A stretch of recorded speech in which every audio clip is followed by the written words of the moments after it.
Vous avez un tableau très complexe qui vous permet de retrouver énormément de données.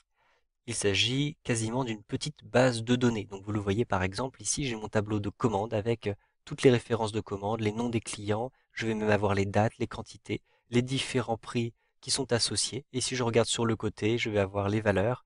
Je sais en plus si ces éléments sont encaissés ou non. Je vais retrouver aussi les noms des fournisseurs, les catégories des produits, le nom des produits et les adresses complètes de ces différents clients.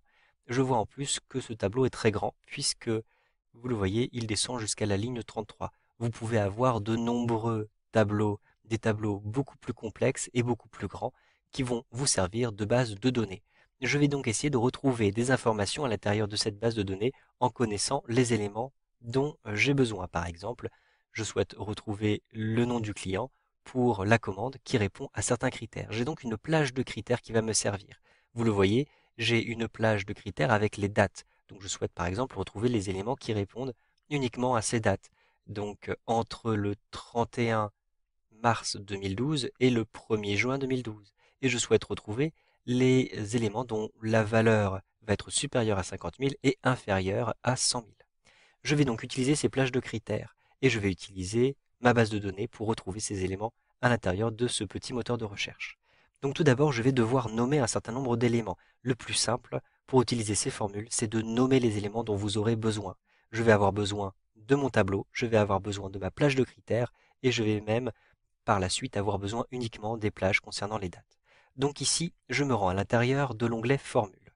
À l'intérieur de l'onglet Formule, j'ai le gestionnaire de noms. Je clique dessus. Vous le voyez, j'ai déjà d'ailleurs créé une plage de noms pour mes commandes et donc je l'ai appelée commande et cela donc recouvre toutes mes données de A7 jusqu'à R33, donc toute ma base de données. Donc je n'ai plus à la nommer.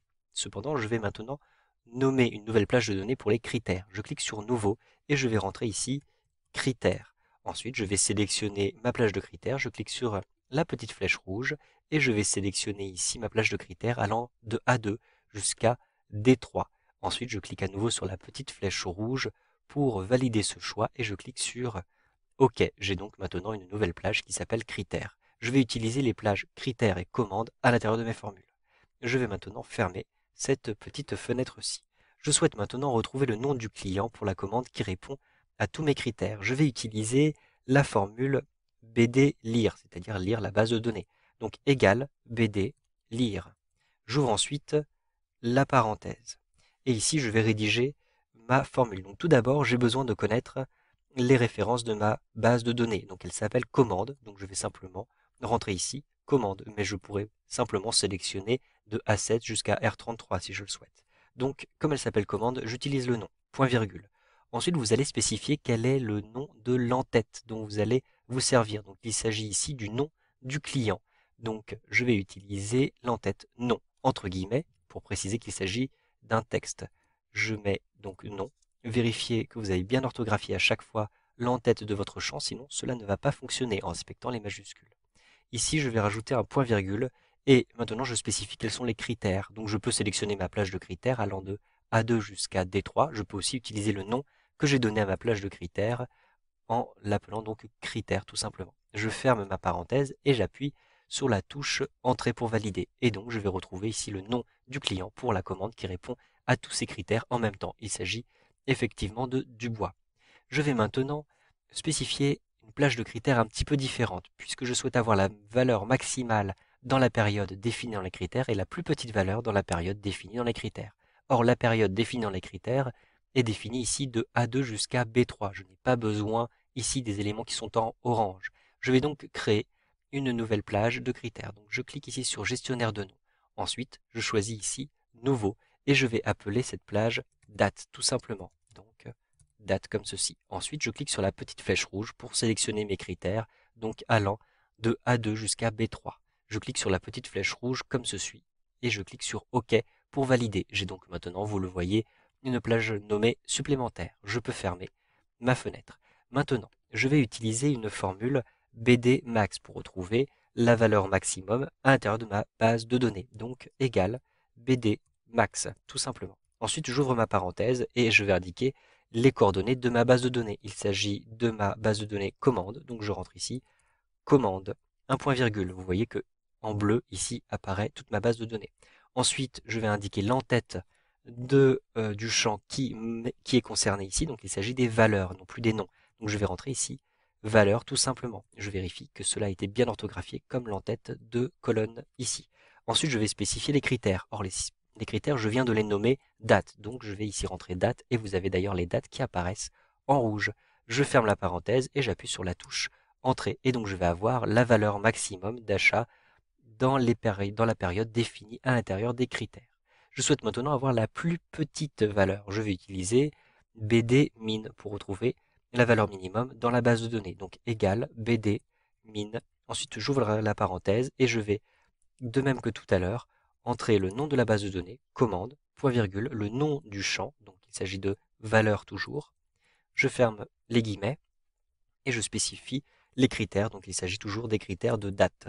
Ensuite, je ferme la parenthèse et j'appuie sur la touche Entrée pour retrouver la valeur minimum à l'intérieur de cette base de données.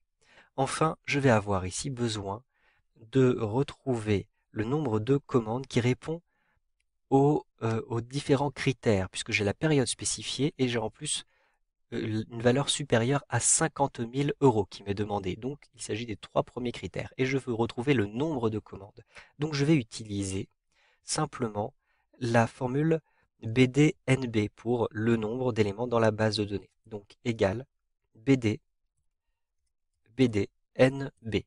Ensuite, j'ouvre ma parenthèse et je vais indiquer maintenant le nom de la plage donc de base de données, il s'agit de commande toujours, point virgule, le nom de l'entête, il s'agit toujours de valeur, je ferme les guillemets et point virgule, maintenant je vais spécifier les critères. Je n'ai pas nommé cette plage de critères, donc je vais simplement la sélectionner de A2 jusqu'à C3. Je ferme ma parenthèse et j'appuie sur la touche Entrée et je vais avoir le nombre de commandes ici à l'intérieur de la période spécifiée. Il y en a 6.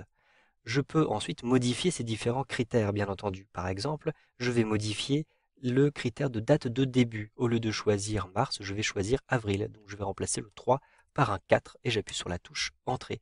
Donc les différents éléments vont être modifiés. Donc par exemple, pour le 30 avril 2012, ici, je vais avoir des éléments qui sont modifiés. Donc cela ne correspond pas. Je vais simplement remplacer par exemple le 31 par le 30, puisque en réalité il n'y a pas 31 jours en avril. Donc je rentre ici 30, j'appuie sur la touche Entrée, et donc vous le voyez, je n'ai plus de message d'erreur et je vais avoir effectivement les résultats qui sont mis à jour. Vous savez donc maintenant comment trouver des informations à l'intérieur de votre base de données avec Excel 2013.